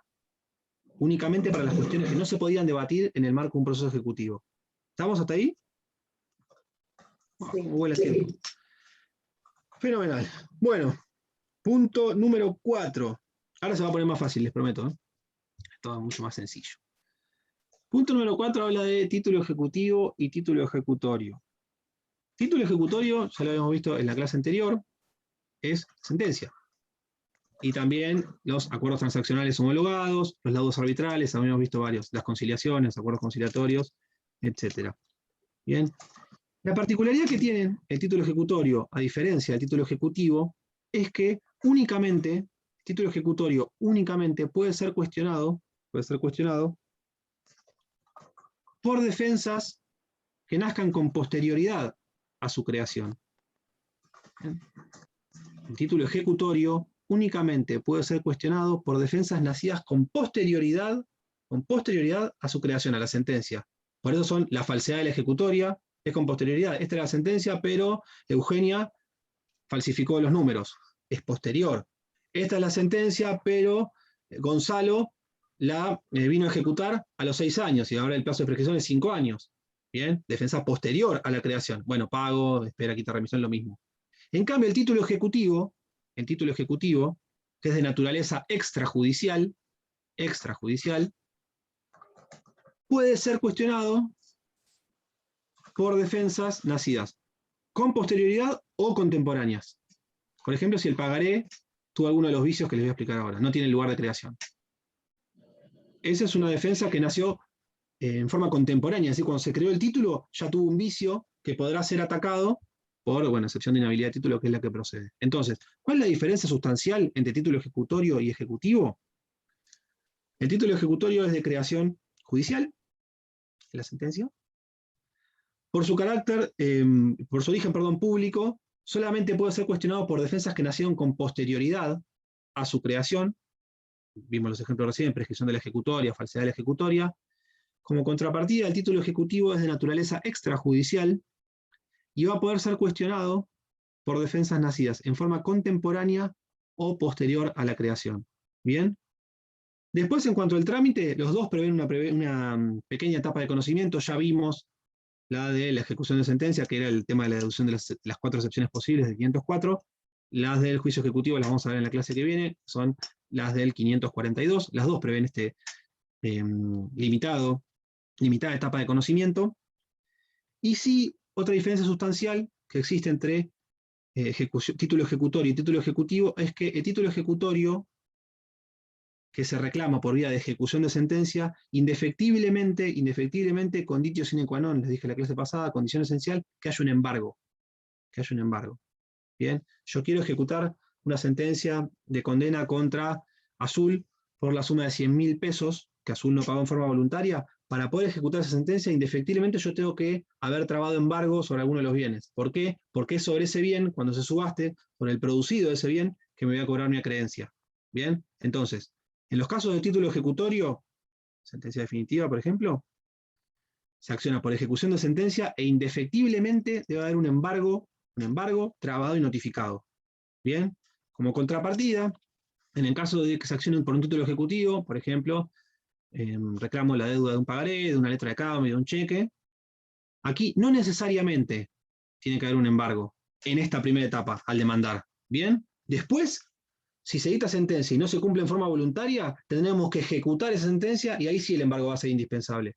Pero para poder demandar acompañando un título ejecutivo, el embargo no es esencial. ¿Estamos? ¿Estamos? Fenomenal. Una Después, pregunta. Sí, Julieta. La sentencia del proceso ejecutivo se puede plantear como sentencia, como un... Ay, no me sale la pregunta. ¿Qué te adivino? Pará, yo te adivino. Es un no muy sé buen cómo razonamiento. explicarme. No, ya sé, creo que te entendí. Es un buen razonamiento. Yo inicio, muy buen razonamiento, ¿eh? Yo inicio el proceso ejecutivo con un título, con un pagaré, una letra de cambio, un cheque, bueno, cualquier otro título ejecutivo que ahora vamos a ver cuáles son. Que la enumeración no es taxativa. Bien. Inicio el título ejecutivo. se intima de pago, se deducen o no excepciones, se dicta sentencia de trance y remate. Esa sentencia firme, que es creo que lo que apuntaba Julieta, confiere título ejecutorio. A partir de ahí se inicia el proceso de ejecución de sentencia. ¿Bien? En cambio, en el otro, ya teníamos una sentencia, un proceso de conocimiento, que era el título ejecutorio. Entonces, ¿cuándo van a estar en el mismo estadio? Cuando haya sentencia de trance y remate en el juicio ejecutivo, ahí es el mismo trámite, que se llama cumplimiento de la sentencia. A eso apuntabas, ¿no, Julieta? Y por eso es Sí, que en sí. esta etapa, en el proceso ejecutivo, cuando se dicta la sentencia de trance y remate, ahí sí, si no hubo cumplimiento voluntario, vamos a necesitar el embargo. En el caso del título ejecutorio lo necesitamos ahora porque pues ya hay una sentencia, firme. ¿Entiendes? Era más o menos por ahí, ¿no? Sí, sí, era eso. Genial. Me imaginé por lo que venía dando y fue un buen razonamiento. Bueno, títulos ejecutivos en particular. Hay varias clasificaciones. Romina, el tema de cumplimiento de las sentencias, todo el trámite de subasta, Romina, lo vamos a ver más adelante. No lo explico ahora porque es largo, pero lo vamos a ver en la clase que viene, creo que no, la otra. Clasificación de los títulos ejecutivos. Esto es fácil, hay varias clasificaciones. La primera de ellas, me queda medio. Según sean autosuficientes o no. Primera clasificación, según el título ejecutivo, sea o no autosuficiente. En este caso, se dividen en títulos completos. ¿Cuándo un título es completo? Cuando reúne los requisitos del artículo 518, que se los dije antes, obligación de dar sumas de dinero líquido fácilmente liquidable, y es exigible. Es decir, no se necesita ningún recaudo extra para que proceda la vía ejecutiva. Eso es un título completo. Ejemplo, pagaré. Un título completo. Como contrapartida están lo que se llaman títulos incompletos. ¿Qué quiere decir título incompleto? Que contienen algunos de los recaudos del artículo 518, pero requieren de una diligencia que los complementen para que adquieran aptitud ejecutiva. Ejemplo es la ejecución de alquileres, que ahora después les voy a explicar cómo se completa ese título ejecutivo. Bien, entonces, primera clasificación, según su autosuficiencia. ¿Son títulos completos? Los que ya tienen cumplidos los requisitos del artículo 518, por ende la vía ejecutiva queda expedita. Son títulos incompletos aquellos que contienen algunos de los recaudos del artículo 518, pero requieren de una diligencia que los complemente o los complete. Yo no quiero usar la palabra complete, pero ahí parece que entiende mejor. Ejemplo, una ejecución de alquileres, que después les voy a explicar cómo es la diligencia que se requiere para completar ese título ejecutivo. Segunda clasificación. Según se exprese o no en el mismo cuerpo del título la causa que lo originó. Puede ser un título causado, que es cuando la causa que motivó la expedición de ese título ejecutivo figura, ejemplo, una ejecución de alquileres, después les voy a explicar cómo es, o el saldo deudor de cuenta corriente bancaria, o lo que llaman títulos incausados, que son aquellos que no contienen la causa de la obligación, ejemplo, el pagaré, aunque el pagaré sea, la doctrina lo ha desmenuzado un poco, generalmente, particularmente en tema de operaciones de consumo que les decía antes. Pero bueno, es un ejemplo clásico de título incausado. El cheque es otro título incausado. ¿Por qué? No está la causa de la obligación. No figura en el cheque la causa que motivó ese libramiento. En los títulos causados, en el mismo título ejecutivo, figura la causa, lo que se llama causa de la obligación, el por qué se instrumentó el título ejecutivo. Ejemplo, los alquileres. Tercera clasificación, según la posibilidad de crearlo con o sin la participación del deudor. Existen títulos que se llaman autocreados, que es que el ejecutante puede crear el título ejecutivo sin necesidad de contar con la firma del ejecutado. Ejemplo, el saldo deudor de cuenta corriente bancaria. Lo que hace el banco es, cierra la cuenta, dice cuánto debe, bueno, ahora les voy a explicar después cómo es, cómo lo notificó, título autocreado. No requiero de la firma del deudor para completar el título, para crearlo. Como contrapartida, están los llamados títulos convencionales, que son aquellos que son firmados por voluntad de las partes, por ejemplo, un pagaré, un contrato de alquiler, que después se ejecuta.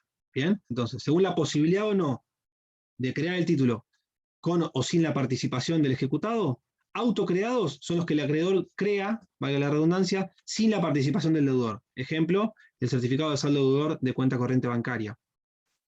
Los convencionales son aquellos que se crean por voluntad de ambas partes, firmados por ambas partes. Etc. Según el ámbito, la última clasificación, según el ámbito donde se crean, podrán ser judiciales, extrajudiciales o administrativos. Los judiciales son los títulos ejecutorios, en realidad. la sentencia. Los extrajudiciales, todos los que están en el 521, cheque, pagaré, letra de cambio, vale, todos esos. Y los administrativos son los que crean las autoridades estatales, por ejemplo, un certificado de deuda pública. Bien, estas clasificaciones no se toman, es para que lo sepan. Les reitero, son 4, no les voy a volver a explicar cada uno. Se clasifican según su autosuficiencia, completo o incompleto, según si contienen o no la causa de la obligación en el título, causados o incausados, según la posibilidad de crearlos con o sin la participación del deudor, autocreados o convencionales, y según el ámbito de su creación, van a ser judiciales, extrajudiciales o administrativos. Títulos ejecutivos, no voy a llegar a dar todo, malditas, nunca llego. Títulos ejecutivos en particular. Artículo 521. Esto es fácil. Y aparte nunca lo damos en detalle porque se ve en derecho cambiario. ¿Derecho cambiario están cursando? No, va más adelante, ¿no? ¿Quiebra están cursando? No, todavía. Linda materia esa, ¿no? Y larga. Bueno. Títulos ejecutivos en particular. Artículo 521 y 522 del Código Procesal. Lo primero que tienen que saber es que los títulos que están enumerados ahí en el 521, que vamos a ver son varios, no es una numeración taxativa. ¿Qué quiere decir? Que puede haber otros títulos ejecutivos que no sean los que se encuentran en los artículos 521 y 522, siempre que alguna ley especial lo determine. Por ejemplo, la ley de tarjeta de crédito, 25065, prevé la posibilidad de crear un título ejecutivo. Y ese no está en el 521 ni en el 522. Entonces, lo primero que deben saber es que los títulos ejecutivos, en particular, están enumerados en el 521, 522, pero esa enumeración no es taxativa. ¿Qué quiere decir? Puede ser que existan leyes que permitan la creación de un título ejecutivo. Por ejemplo, la ley de tarjeta de créditos que prevé la posibilidad de crear un título ejecutivo. ¿Bien? Inciso primero del artículo 521. Esto lo vamos a ver rápido también para que sepan qué es, pero muy rápidamente, pues ya les digo, se ve en otra materia. El primero, de los títulos ejecutivos, que prevé el artículo 521, es el instrumento público presentado en forma. Bien, ¿qué quiere decir esto? Es cuando se acompaña un instrumento público puede ser una escritura pública o un instrumento expedido por un funcionario público, cumpliendo, obviamente, las solemnidades que prevea la ley, y que ese instrumento público contenga los requisitos del artículo 518, es decir, contenga una obligación de dar sumas de dinero líquida o fácilmente liquidable. Bien, ese es el primer inciso, es el más sencillo. ¿Cómo se iniciaría la demanda ejecutiva? Ustedes tienen que acompañar el original, el instrumento público original, o una copia certificada, un testimonio del mismo. ¿Estamos? Muy sencillo. Segundo supuesto que prevé el artículo 521 de los títulos ejecutivos es el instrumento privado. Y acá hay que diferenciar. ¿Por qué? Porque si ese instrumento privado contiene una firma certificada, lo hicimos con Julieta, y después fuimos a un escribano y nos certificó la firma, ese instrumento privado con firma reconocida o con firma certificada es un título completo, es decir, queda expedita la vía ejecutiva. Yo debo acompañar el título, como hice recién, como les contaba recién con el instrumento público, acompaño el título y punto. Como contrapartida, si fuera un instrumento privado que no tiene la firma reconocida, va a pasar a ser un título ejecutivo incompleto. Aquí lo que debemos hacer es una diligencia que vamos a ver más adelante para completarlo, que es el reconocimiento de citarlo al ejecutado para que reconozca la firma. Entonces, reitero, el segundo de los títulos ejecutivos que prevé el artículo 521, que habla de los títulos ejecutivos en carácter particular, es el instrumento privado. Y acá hay que diferenciar. Si el instrumento privado contara con firma certificada, va a ser un título completo, es decir, acompaño el título y queda expedita la vía ejecutiva. Si el instrumento no contara con firma reconocida o certificada, se debe complementar con una diligencia extra, que es lo que se llama preparación de la vía ejecutiva, que vamos a ver más adelante, para completarlo. ¿Bien? Obviamente, tiene el instrumento privado siempre, todos los títulos ejecutivos tienen que cumplir con el 518. Por si me olvido de nombrarlo en alguno de los incisos, siempre, siempre, siempre tiene que contener una obligación de dar sumas de dinero líquida o fácilmente liquidable. Lo voy a repetir 1000 veces para que se les graben, para que no se confundan en el examen. El tercero de los supuestos que prevé el 521 es la confesión, dice la confesión de deuda líquida y exigible prestada ante el juez competente de ejecución. Este inciso y el que viene no los van a ver jamás. Yo no los vi nunca y no creo que, ya hace bastante que trabajo en tribunales. ¿Por qué? Porque no hay que confundirse. La confesión tiene que ser ante el mismo juez que va a tramitar la ejecución. Debería, en un juicio ejecutivo, yo iniciar un juicio ejecutivo y pedir que se cite al deudor para que confiese que me debe tanta suma de dinero. ¿Bien? ¿Cómo sería esa citación? Bajo las mismas reglas de la absolución de posiciones. ¿Vieron que viene una prueba cuando vieron la bolilla 8 o la 7? Bueno, bajo esas mismas reglas. Tendría que yo iniciar la demanda ejecutiva y decirle, señor juez, cítela a Manuela Capristo a que reconozca que me debe la suma de 1.000 pesos que ya fueron exigibles a partir de la semana pasada. Bien, se la va a citar bajo el procedimiento de absolución de posiciones y el reconocimiento, la confesión, perdón, de Manuela tiene que ser de tipo simple. ¿Cuáles eran los 3 tipos de confesión? Así hablan ustedes y yo descanso la lengua un poquito.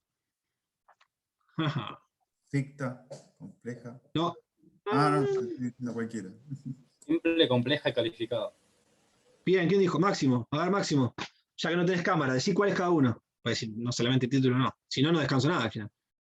¿Cuál es la simple? Se responde sí o no al hecho ¿cómo es? Que dice ponente. El reconocimiento licio y llano. Sí. Bien. La Bien. compleja y calificada, no recuerdo cuál era cuál, pero una consiste en agregar un supuesto de más, por ejemplo, debo tanta plata, pero en calidad de préstamo. Y la otra, si no me equivoco. Bien. Esa es la compleja Sí, que debo dijiste tanta plata, recién. pero ya la pagué. Por ejemplo, ¿no? Lo explico así en Bien. criollo, disculpe. No, está muy bien. La confesión que habíamos visto en la creo que lo vieron conmigo, o no sé, ya ni me acuerdo ni qué temas doy. La confesión podía ser de 3 tipos. Con Turina, bueno. La confesión puede ser de 3 tipos: simple, calificada y compleja. La simple es el reconocimiento liso y llano. Me dice, para que jure como es cierto que le debe a Eugenia la suma de 1.000 pesos. Sí, es cierto. Esa, la confesión simple, es la única que puede conferir título ejecutivo. ¿Bien? A lo que les venía explicando del inciso tercero, la única confesión que podría conformar un título ejecutivo es la simple. Reconocimiento liso y llano, punto, incondicionado. Las otras 2, que son la calificada y la compleja, es cuando se reconoce el hecho, pero se introduce otro que modifica sus alcances. Por ejemplo, el de la calificada es verdad, me entregó la suma de 1.000 pesos, pero fue en carácter de donación. ¿Bien? Yo reconozco los 1.000 pesos, pero dentro de la misma secuencia, digo, sí, pero pará, no, me lo regaló. Y la compleja, que es la única que era divisible, esto ya igual excede el juicio ejecutivo, es cuando se pueden escindir las situaciones fácticas, es decir, recibí la suma de 1.000 pesos, pero al día siguiente fui y se los devolví. Son 2 hechos independientes, ¿bien? Se modifica. Eso para que lo sepan. La única confesión que podría ser materia susceptible de título ejecutivo es la confesión simple, reconocimiento liso y llano. ¿Estamos? Por consiguiente, no es válida la confesión prestada en otro juicio, ni en sede penal, ni en forma extrajudicial. ¿Bien?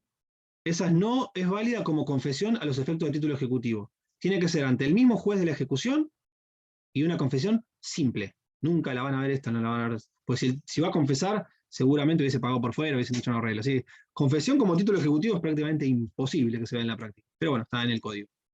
La cuarta, que está el doctor del Cerro, cuando cursaba práctica 2, lo decía que la cuarta rara vez se da porque en realidad no está previsto el procedimiento para llevarlo a cabo, que es lo que se llama la cuenta aprobada o reconocida. Porque acá hay que distinguir. Existe un proceso que lo van a ver cuando vean, creo que está en la unidad 16 o 17, un proceso que lo que se llama rendición de cuentas, que es cuando alguien está obligado a rendir cuentas, tiene 3 etapas, bueno, no les voy a explicar qué es. La última, cuando la cuenta ya está aprobada, es exigible y quien tenía obligación de rendir cuentas tiene que cumplir. Para esa no es título ejecutivo. ¿Por qué? Porque eso lo que hace es una ejecución de sentencia. Ya tienen la sentencia en el proceso de conocimiento por rendición de cuentas y la ejecutan. Para que sea susceptible de juicio ejecutivo, lo que tiene que hacer el ejecutante es iniciar un juicio ejecutivo, acompañar las cuentas, simple o mercantiles, pedir que se cite a quien tenía, a su criterio, obligación de rendir cuentas para que las reconozca y la apruebe. Si no las reconoce, se rechaza no va por vía ejecutiva y tendremos que iniciar el proceso de conocimiento. Si la reconoce, queda expedita la vía ejecutiva. El doctor de Cerro siempre decía que que esto no tiene aplicación práctica porque en realidad no está previsto. El mecanismo de citación para reconocer o aprobar y obtener o aprobar una cuenta no está en el código. Está previsto el título ejecutivo, pero no está prevista la forma en la cual se hace. Así que carece de aplicación práctica, no obstante lo cual se los comento porque está en el inciso cuarto del 521. ¿Bien? El inciso quinto es el que prevé, que el más común, lo que llaman papeles de comercio o los documentos mercantiles. ¿Cuáles son todo esto? Esto les voy a decir nada más que es muy rápido porque no se toma, pero para que sepan. Son aquellos en los cuales la fuerza ejecutiva deriva de alguna ley determinada. Por ejemplo, el decreto ley 5965 del 63 prevé lo que son la letra de cambio, el cheque, el pagaré, el vale. ¿Alguno sabe qué es una letra de cambio? Agustina me pone una cara como diciendo, ¿qué está diciendo Agustina Camerini? Y dice, ¿qué está diciendo este pibe? Son 9:26 y me dice que es una letra de cambio, que en su vida habrá visto. Es verdad, no vi nunca una letra de cambio. ¿Alguien sabe qué es? Es como un certificado donde se acredita que el deudor le va a pagar al acreedor. En letra de cambio, ojo, porque en letra de cambio hay tres partes.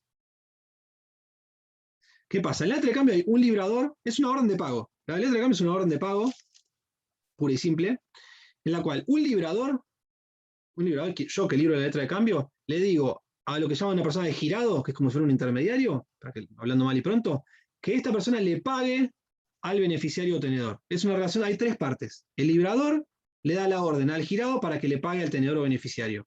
¿Bien? Es autónoma, abstracta, suficiente. No sepan más que esto, lo van a ver en cambiario. El pagaré es más o menos lo que decía recién Julieta. El pagaré son dos partes. Librador y beneficiario. El pagaré contiene una obligación, una promesa pura y simple de entregar una suma de dinero. No les voy a entrar con los recaudos del pagaré, sí cuando vean práctica 2, sí cuando vean cambiario, estudienselo bien, es el artículo 101 del decreto 5965/63, es el que prevé todos los recaudos que debe tener un pagaré, todos. No sé, tiene que estar inserto la sigla pagaré, o decir la cláusula a la orden de, pagaré a la orden de, bueno, lugar y fecha de creación, plazo para el pago, nombre del beneficiario, lugar de pago, etc.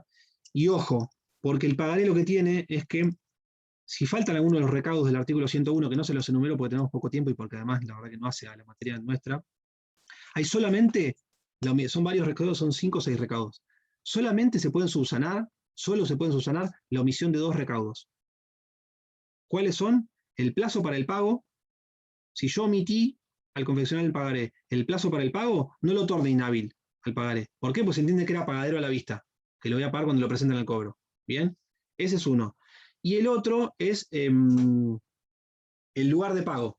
Si no se estableció el lugar de pago del pagaré, se entiende que es el lugar donde se creó. ¿Bien? Todos los demás recaudos que prevé el 101 tienen que estar sí o sí.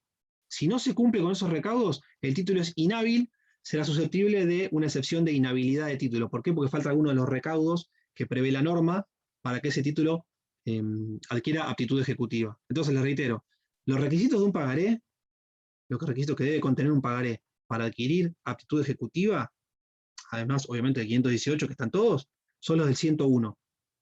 Hay solamente dos recaudos que si no están, si quien lo confeccionó, el pagaré, los omitió, no habilitan una excepción de inhabilidad de título, no ameritan, es decir, son subsanables. ¿Cuáles son?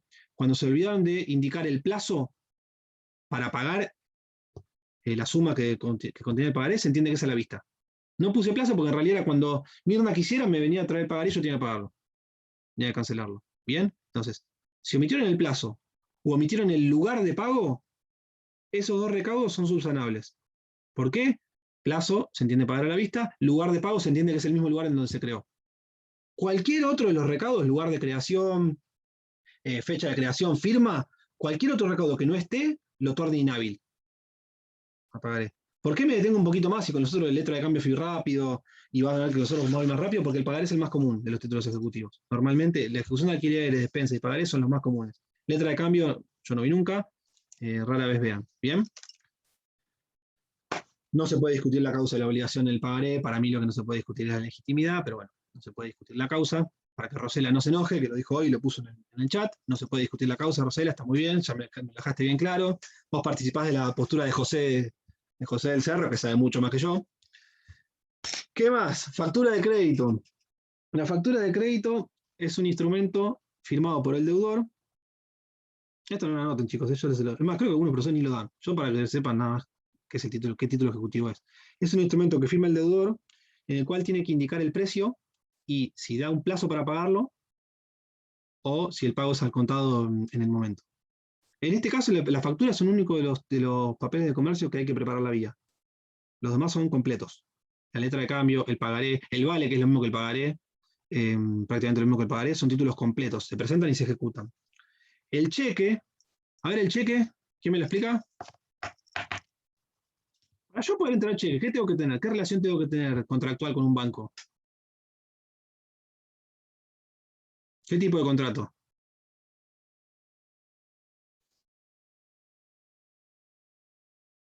Estoy viendo, Iván es genial, porque veo tu sombra nada más, es buenísimo. No veo la cara nada, pero veo la sombra, ¿lo ven? Es genial. No se ve absolutamente nada. Yo voy a hacer la próxima, para la próxima clase, para que no tengan que ver esta cara, voy a hacerlo mismo, voy a apagar todas las luces y van a ver solamente mi sombra y mi espalda grande que tengo. Romina No, dice sí tengo luz, pero mirá, está del lado de mi espalda, entonces no. que ahora no se llega a ver. Bueno, yo me compré el arito, tengo el arito este de luz que no ilumina nada, no sirve para nada, pero bueno, me lo compré cuando empecé a dar clases el cuatrimestre pasado, el año pasado pensando que iba a ser buenísimo y no lo compren, no sirve para nada. Bueno, se los digo yo. El cheque, obviamente contiene una orden de pago pura y simple, que es librada contra un banco. Acá hay tres partes: el librador, el banco y el beneficiario tomador del cheque, o tenedor, perdón, del cheque. Entre el librador y el banco, que es lo que yo les decía, hay una relación contractual que es de lo que se llama cuenta corriente. Como ustedes abren cuenta corriente, les dan una chequera que es lo que les permite a ustedes librar cheques para abonar deudas. Bien, entonces, la relación que existe entre el librador y el banco es de cuenta corriente. En la cuenta corriente se trae una chequera. La relación que existe entre el tenedor y el librador es lo que se llama, que lo van a ver en derecho cambiario, es una relación cambiaria. Entonces, ¿qué es lo que pasa acá? Si el cheque no puede ser cancelado porque la cuenta estaba cerrada, por falta de fondos, o porque fue denunciado como extraviada la chequera, lo que sea, el tenedor no tiene una acción directa contra el banco. No puede ir contra el banco, porque el banco es una suerte de intermediario. Lo que tiene que hacer es una acción cambiaria contra el librador del cheque. Si, por ejemplo, Daniela tiene cuenta corriente en Banco Provincia, me libra un cheque a mí, cuando yo lo voy a cobrar me ponen un sellito rojo que me lo rechazan porque Daniela no tiene un peso dentro de la cuenta, ni un dólar, ni un euro, ni ninguna otra moneda con la cual cancelar mi deuda. ¿Yo qué lo voy a tener que hacer? ¿Puedo demandar al Banco Provincia? No, porque yo no tengo acción directa contra el Banco Provincia, tengo que hacer una acción cambiaria, un proceso ejecutivo por cobro de cheque impago contra Daniela. Pero para que pueda accionarse por vía ejecutiva, sí o sí el cheque debe haber sido presentado al cobro dentro de los 30 días, si fue librado en el país, o dentro de los 60 si fue librado en el extranjero. ¿Bien? Si no lo reclamo dentro de ese plazo de 30 o 60 días, podré accionar contra Daniela, sí, pero tendré que ir por vía de proceso de conocimiento. Para poder accionar por vía de proceso ejecutivo, el cheque debe haber sido presentado al cobro dentro de los 30 días si fue emitido en el país, dentro de los 60 si fue en el extranjero. No hace falta que lo sepan, creí oportuno decírselos, pero no hace falta que lo sepan. Entonces recuerden, para cuando vean derecho cambiario, en el caso de los cheques, existe relación contractual entre el librador del cheque y el banco. ¿Por qué? Porque es un contrato de cuenta corriente que me habilita a mí a librar cheques. Y una relación cambiaria entre el librador y el tenedor. Me va a accionar por vía ejecutiva, si lo presentó al cobro entre los 30 o 60 días según el caso, o por vía de proceso de conocimiento si que es con posterioridad a ese plazo. ¿Estamos? Cuenta corriente bancaria. Este le gusta mucho al doctor del Cerro en Práctica 2, así que estudienselo bien. No ahora, pero sí después. Está en el artículo 1406 del Código Civil y Comercial. Certificado de saldo de cuenta corriente bancaria, confiere el título ejecutivo, que es que lo que tiene, es la posibilidad que tiene, es un título autocreado, es la posibilidad que tiene el banco, para cuando hay deuda de cuenta corriente bancaria, la cierra, informa el monto de la deuda al cliente, y si no lo paga, queda expedita la vía ejecutiva. Ese certificado de saldo de cuenta corriente bancaria, tradicionalmente con el Código de Vélez, con el Código de Comercio, perdón, tenía que ser firmado por el contador y el gerente del banco. El Código Civil y Comercial, que lo prevé actualmente en el 1406, prevé que sea firmado por 2 apoderados del banco. No dice más contador y gerente. Antes era contador y gerente, ahora es únicamente por 2 apoderados del banco. Y tiene que indicar el día en que se cerró la cuenta, el saldo y el medio por el cual se le notificó al cliente y no canceló la deuda. Bien. Y la única deuda que puede reclamar un banco por vía ejecutiva es el saldo de cuenta corriente. Todas las otras no. ¿Vamos? Salvo que, bueno, que encuadren otros incisos. Pero en principio, solamente 1406, certificado de saldo de cuenta corriente bancaria, que tiene que ser suscrito por 2 apoderados del banco, y tiene que indicar la fecha en que se cerró la cuenta, el saldo deudor obviamente, y el medio por el cual se notificó. Inciso sexto. Acá ya sí es un poco más importante que lo sepan. Crédito por alquileres. Artículo 1208 del Código Civil y Comercial. ¿A quién le puede ejecutar los alquileres? A ver, alguno que tenga muchas propiedades, Claudia, que usted que tiene muchas propiedades y las alquila, ¿quién le podría ejecutar los alquileres? ¿No es el caso? ¿Solamente al inquilino? No, al garante. Al fiador también, muy bien. Primero que tienen que saber, la ejecución de alquileres procede contra el inquilino o pueden hacerlo directamente contra el fiador. No hace falta que demanden a los dos. Se puede demandar a cualquiera de los dos, o a los dos obviamente si tienen ganas. Otra cosa que tienen que saber de la ejecución de alquileres es que procede, el reclamo por los alquileres devengados, procede hasta que se restituya el inmueble. ¿Qué quiere decir esto? Que aún, por ejemplo, el contrato vencía en marzo de este año. Yo inicié la ejecución de alquileres en diciembre y se siguieron devengando alquileres y todavía no me restituyeron el inmueble y estamos en junio. Yo puedo reclamar los alquileres de junio también, por más que el contrato esté vencido. ¿Por qué? Porque la ejecución de alquileres procede hasta que se restituya la cosa.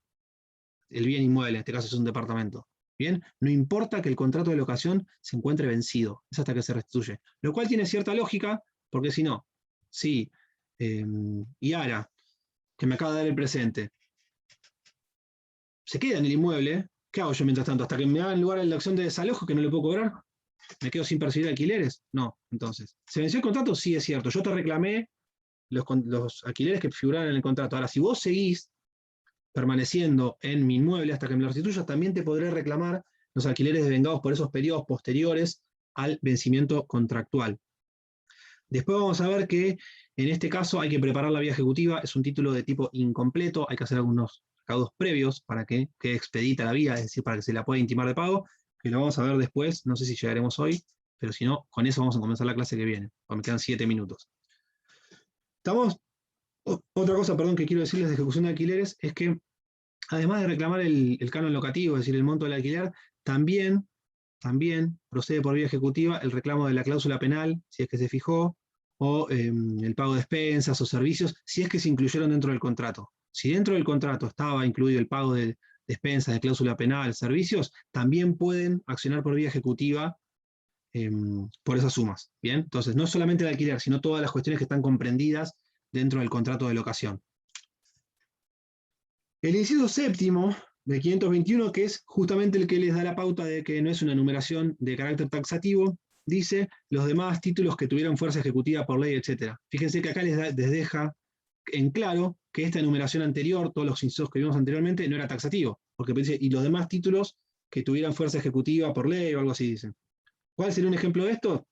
Se lo dije anteriormente y lo reitero, el tema de las ejecuciones de deudas provenientes de tarjeta de crédito. Está en la ley 25065.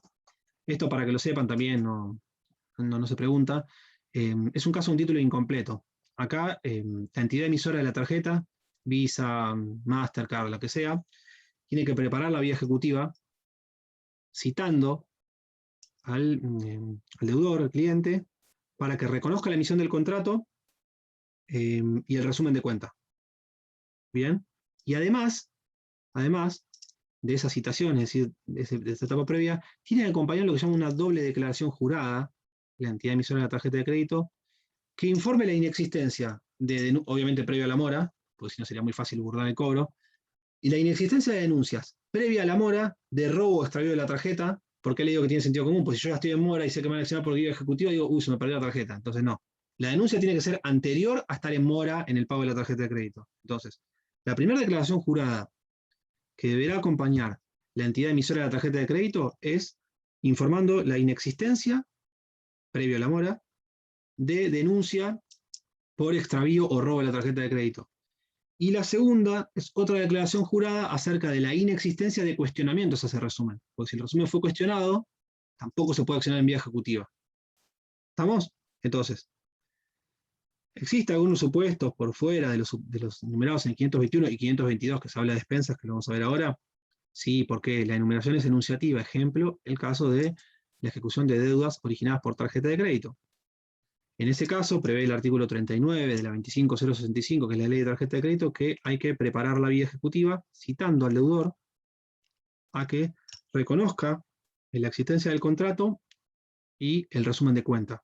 Y a su vez, la entidad emisora tiene que acompañar dos declaraciones juradas informando la inexistencia de denuncias previas a la mora, de denuncias por extravío o robo de la tarjeta y de cuestionamientos del resumen.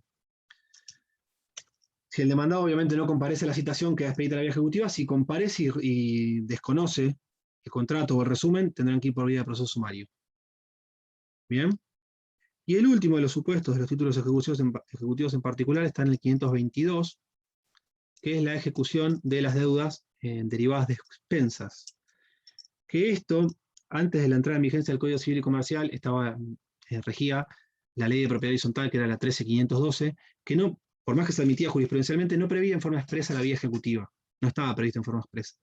Con la sanción del nuevo Código Civil y Comercial, en el artículo 2048, 2047, 2048. En 2048 prevé en forma expresa la vía ejecutiva, y el título ejecutivo lo configura lo que se llama certificado de deuda por expensas, que está firmado por el administrador del consorcio. Y si el consorcio lo previó en su reglamento, también por lo que se llama Consejo de Propietarios, que si vieron derechos reales ya se los habrán explicado. El Consejo de Propietarios es como un órgano de contralor, que no es obligatorio, puede o no estar en un consorcio. Si está, los certificados de deuda por expensas lo tiene que firmar, además del administrador, el Consejo de Propietarios también. Si no hay Consejo de Propietarios, únicamente el título ejecutivo lo configura el certificado de deuda expedido por el administrador. ¿Cómo lo expide? De acuerdo a lo que diga el reglamento. Que antes llamaba reglamento de copropiedad, ahora se llama reglamento de propiedad horizontal. Ahí es donde se fijan las pautas sobre las cuales cómo se van a cobrar las expensas en torno al porcentaje de cada unidad funcional, etc. Siempre se fijan en el reglamento. Si no se lo hubiese fijado en el reglamento, lo que se debe acompañar, además del certificado de deuda por expensas, son las actas de asamblea en las cuales se individualicen cómo se ordenaron o aprobaron las expensas. ¿Bien? Pero que generalmente están en el reglamento. Esto también es para que lo sepan, no se pregunten. Y obviamente, bueno, en el certificado de deuda por expensas debe constar la deuda líquida exigible y el plazo que se le había otorgado al propietario del departamento, de la unidad funcional, mejor dicho, para abonar. ¿Bien?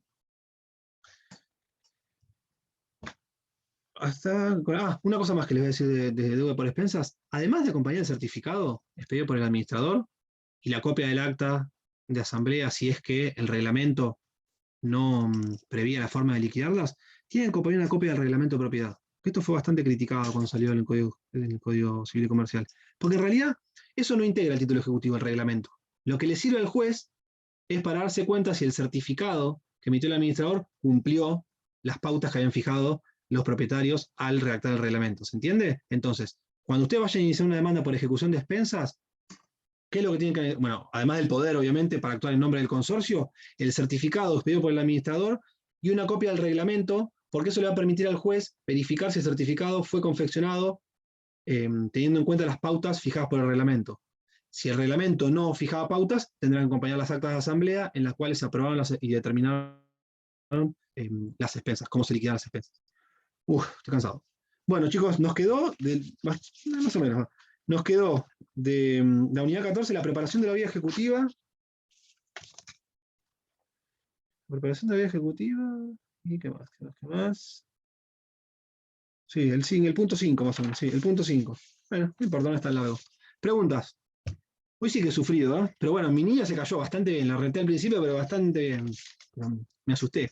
Encima está muy pegote, últimamente está muy pegote al padre, que igual el padre es baboso, así que no me molesta. Solamente me molesta para dar clases durante 1 hora y media, pero después no. ¿Qué preguntas tienen? Profe, yo tengo una consulta. Dale, Luana. Lo de ejecución de sentencias extranjeras que no estaba en el programa, ¿al final entra o...? Eso me quedó el doctor Turín a averiguar, me contactó Constantino y no me respondió. Si ustedes me preguntan cuál es mi opinión, para mí debería entrar. ¿Por qué? Porque siempre se dio y es importante que lo sepan. El trámite se llama exequatur, que es el trámite para poder ejecutar una sentencia en extranjero en nuestro país. Pero yo tengo dudas, y por eso hasta ahora no lo di, hasta que no me confirmen, porque como no está en el programa en forma expresa, yo no sé si uno lo puede incluir. No lo sé, y no es una decisión que yo pueda tomar. Sí les prometo que para la próxima clase, porque los otros días me había olvidado preguntarle al doctor Turina, y le pregunté ayer y no me contestó todavía.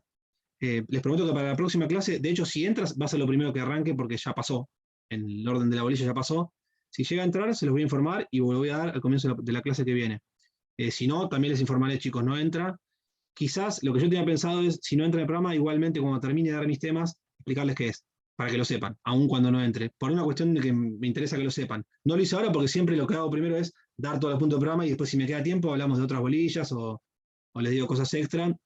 Pero siempre me gusta tratar de ceñirme al programa porque no me agrada no terminar de dar todos los puntos. Pero sí, pero la clase que viene les contesto eso, prometo. ¿Qué más?